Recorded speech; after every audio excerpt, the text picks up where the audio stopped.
Dear students, আজি মই তোমালোক সকলোকে এটি নতুন ভিডিঅ'লৈ স্বাগতম জনাইছোঁ। আজি আমি আলোচনা কৰিবলৈ লোৱা টপিকটো হৈছে ভইচ চেঞ্জ। আৰু আমি ভইচ চেঞ্জ কৰিছোঁ এক্টিভৰ পৰা পেছিভলৈ। ঠিক আছে, আমি পোনে পোনে কুৱেশ্যনটোলৈ যাব বিচাৰিছোঁ। তোমালোকে দেখিছা চেঞ্জ ইনটু পেছিভ ভইচ আৰু তাৰ তলত 5টা চেণ্টেঞ্চেছ দিয়া আছে। গতিকে মই চেণ্টেঞ্চকেইটা এবাৰ পঢ়ি দিব বিচাৰিছোঁ। 1. Whom did you call? 2. The students elected him secretary. 3. I do not know you. 4. Please give me water. 5. I saw him dancing. ঠিক আছে, আমি এতিয়া ফাৰ্ষ্টলৈ যাব বিচাৰিছোঁ। Whom did you call? আৰু তাৰ এনচাৰটো হ'ব Who was called by you. এতিয়া আমি যিটো চেণ্টেঞ্চ আছে Whom did you call? তাত আমি কি উলিয়াব লাগিব? ছাবজেক্ট কোনটো হৈ আছে আৰু অবজেক্ট কোনটো হৈ আছে।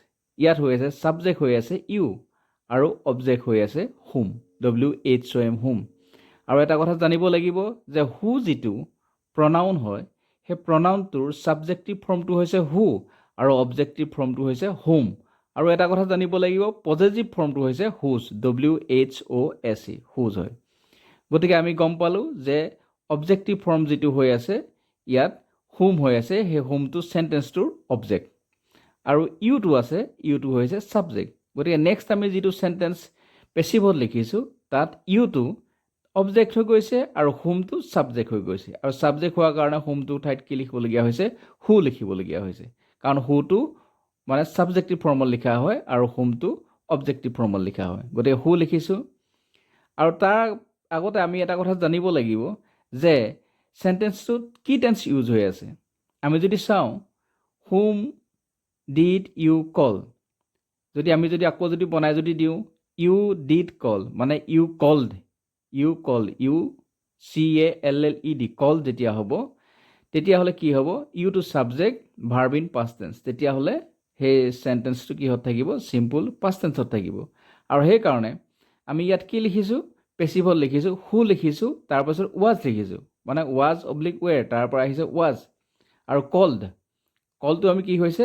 কল ভাৰ্বটো পাষ্ট পাৰ্টিচিপল, মানে CALL আৰু CALLED, পাষ্ট পাৰ্টিচিপল হৈছে CALLED, কল্ড। গতিকে আমি লিখিছোঁ who was called by you. By ইউটো আমি পাছত লিখিবলগীয়া হৈছে কাৰণ ইউটো আগতে ছাবজেক্ট হৈ আছিলে, এতিয়া ইয়াত অবজেক্ট হৈ গৈছে। আৰু যিহেতু এইটো WH কুৱেশ্যন, গতিকে এইটো ইণ্টাৰোগেটিভ চেণ্টেঞ্চ, সেইকাৰণে আমি একেবাৰে চেণ্টেঞ্চটোৰ শেষত আমি কি দিবলগীয়া হৈছে? নোট অফ ইণ্টাৰোগেশ্যন বা কুৱেশ্যন মাৰ্ক এটা দিবলগীয়া হৈছে। মানে কুৱেশ্যনটো কুৱেশ্যনেই হৈ আছে, তাৰ মিনিংটো কিন্তু চেঞ্জ হোৱা নাই। এতিয়া প্ৰথম যিটো চেণ্টেঞ্চ আছিলে আমাক দিছিলে, যিটো চেণ্টেঞ্চ আছিলে হুম ডিড ইউ কল, তাৰ অৰ্থটো হৈছে তুমি কাক মাতিছিলা। আৰু পেছিভত কি হৈছে? তোমাৰ দ্বাৰা কাক মতা হৈছিলে। মানে মিনিংটো একেটাই, কিন্তু কোৱাৰ ঠিক তৰিকাটো বা ধৰণটো বেলেগ। ঠিক আছে, আমি ইয়াৰ পিছৰটোলৈ আহিছোঁ। The students elected him secretary. তাৰ এনচাৰটো হৈছে he was elected secretary by the students. ইয়াত আমি কেলৈ লিখি থৈছোঁ জানিব লাগিব। The students elected him secretary, সেই যিটো চেণ্টেঞ্চ আছে সেই চেণ্টেঞ্চটোৰ ছাবজেক্ট হৈছে দ্য ষ্টুডেণ্টছ আৰু ইলেক্টেডটো হৈছে ভাৰ্ব ইন পাষ্ট টেন্স, হিমটো হৈ আছে অবজেক্ট। গতিকে ছেক্ৰেটাৰীটো অবজেক্ট কিন্তু নহয়, কিন্তু হিমটো ইয়াত অবজেক্ট হৈ আছে। গতিকে ছাবজেক্ট, ভাৰ্ব, অবজেক্ট আমি গম পালোঁ। আৰু যিটো ইয়াত ভাৰ্ব আছে সেই ভাৰ্বটো পাষ্ট টেন্সত লিখা আছে, মানে ছাবজেক্টৰ পাছতে লিখা আছে দ্য ষ্টুডেণ্টছটো ছাবজেক্ট আৰু তাৰ পাছত ভাৰ্বটো পাষ্ট টেন্সত লিখা আছে। গতিকে আমি তাৰ পৰা আমি কিটো গম পালোঁ? তাৰ পৰা গম পালোঁ যে চেণ্টেঞ্চটো চিম্পল পাষ্ট টেন্সত আছে। গতিকে সেইকাৰণে পেছিভত আমি লিখিবলগীয়া হৈছে যিটো তাত হিম হৈ আছিলে, অবজেক্ট হৈ আছিলে, সেইটো আগত লিখিছোঁ, মানে ছাবজেক্ট হৈছে পেছিভত হি ৱাজ, ছাবজেক্টৰ পাছত ৱাজ অব্লিক ৱেৰ বহে চিম্পল পাষ্ট টেন্সত যেতিয়া আমি পেছিভ কৰিম। গতিকে হি ৱাজ লিখিলোঁ। তাৰপিছত যিটো ইলেক্টেড হৈ আছে, ইলেক্টেডটো আমি ইয়াত কি লিখিছোঁ? পাষ্ট পাৰ্টিচিপলত লিখিছোঁ। ইলেক্ট ভাৰ্বটোৰ পাষ্ট টেন্স আৰু পাষ্ট পাৰ্টিচিপল একেটাই, সেইকাৰণে দেখাত একে লাগিছে, কিন্তু ইয়াত ইলেক্টেডটো পাষ্ট পাৰ্টিচিপল হৈ আছে। গতিকে ইয়াত কি হৈছে? হি ৱাজ ইলেক্টেড, ছেক্ৰেটাৰীটো ওপৰৰ পৰা আহি গৈছে, ছেক্ৰেটাৰী কমপ্লিমেণ্ট বুলি কোৱা হয়, ছেক্ৰেটাৰীটো আহিছে। আৰু বাই দ্য ষ্টুডেণ্টছ, ওপৰত যিটো দ্য ষ্টুডেণ্টছ আছিলে ছাবজেক্ট হৈ আছিলে, সেইটো বাই দ্য ষ্টুডেণ্টছ হৈ গৈছে আৰু ইয়াত কি হৈছে? সেইটো অবজেক্ট হিচাপে ব্যৱহাৰ হৈছে। ইয়াৰ অৰ্থটো হৈছে ছাত্ৰ ছাত্ৰীসকলে তেওঁক সেক্ৰেটাৰী নিৰ্বাচিত কৰিছিলে আৰু পেছিভত হৈছে তেওঁক ছাত্ৰ ছাত্ৰীসকলৰ দ্বাৰা সেক্ৰেটাৰী হিচাপে নিৰ্বাচিত কৰা হৈছিলে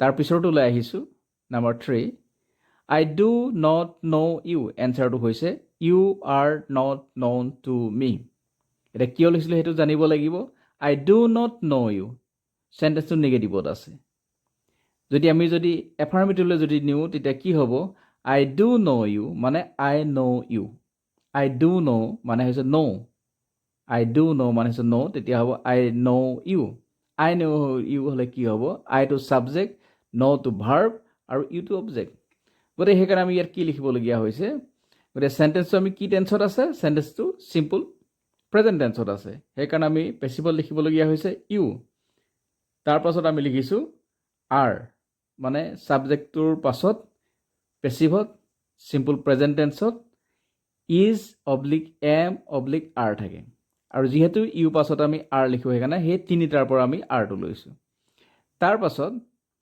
আমি এতিয়া পুনে পুনে নটটো কথা নকওঁ তাৰ পাছত যেহেতু no আছিলে হে নোৰ ভাৱটো আমি লিখিবলগীয়া হৈছে নোৰ ভাৱটো কেনেকৈ লিখিবলগীয়া হৈছে known হিচাপে লিখিবলগীয়া মানে verb in past participle হেকাৰণে আমি লিখিছো you are known to me আৰু যেহেতু এই সেন্টেন্সটো এটা নেগেটিভ হৈ আছে নেগেটিভ হৈ থকাৰ কাৰণে ভাৰ্বৰ ফাৰ্স্ট পাৰ্টটো পাছতে আমি নটটো লিখি দিছো মানে you are not known to me ইয়াৰ অৰ্থটো হৈছে I do not know you মই তোমাক চিনি নাপাওঁ আৰু পেছিভত হৈছে তুমি মোৰ হৈতে পৰিচিত নহয় বা তোমাক মোৰ দ্বাৰা জনা নহয়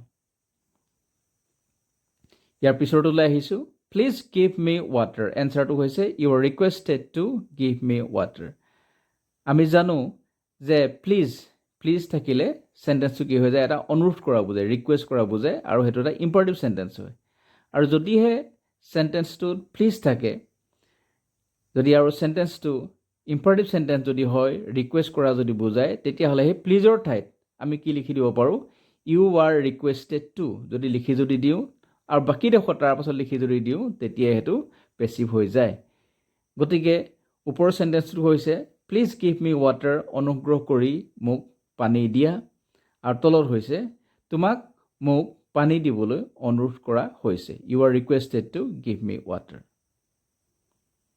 ঠিক আছে ইয়াৰ পিছৰটোলৈ আহিছো হেখৰটোলৈ I saw him dancing এনসাৰটো হৈছে he was seen dancing by me এটো এটা কথা জানিব লাগিব ইয়াত যেটো ড্যান্সিং হৈ আছে হেতু হৈ আছে প্ৰেজেন্ট পাৰ্টিসিপল গতিকে I saw him dancing মই তাক নাচি থকা দেখিছিলো গতিকে এটো পেছিভত আমি কি লিখিম ইয়াত আমি কিটো আমি হিমটো ইয়াত যে আছে এই হিমটো ইয়ালৈ আহিছে তেতিয়া ইয়াত কি হৈছে হি হৈ গৈছে হিমটো অবজেক্ট হৈ আছে ওপৰত আৰু সেই অবজেক্টটো তলত সাবজেক্ট হৈ গৈছে আৰু ওপৰত কি হৈছে আইটো হৈছে আইটো সাবজেক্ট হৈ গৈছে আছে আৰু ইয়াত লাষ্টত গৈ পেলাই এটো কি হৈছে বাই মি হৈ পেলাই অবজেক্ট হৈ আছে গতিকে আমি কি লিখিছো হি was seen কি লিখিলো কাৰণ ওপৰৰ যেটো সেন্টেন্স আছে I saw him I to subject আৰু verb যেটো see আছে see to past tense আছে গতিকে ওপৰৰ সেন্টেন্সটো simple past tense আছে হেকাৰণে আমি লিখিলো he was seen he to ইয়াত subject আৰু was আৰু oblique পৰা was আনিছে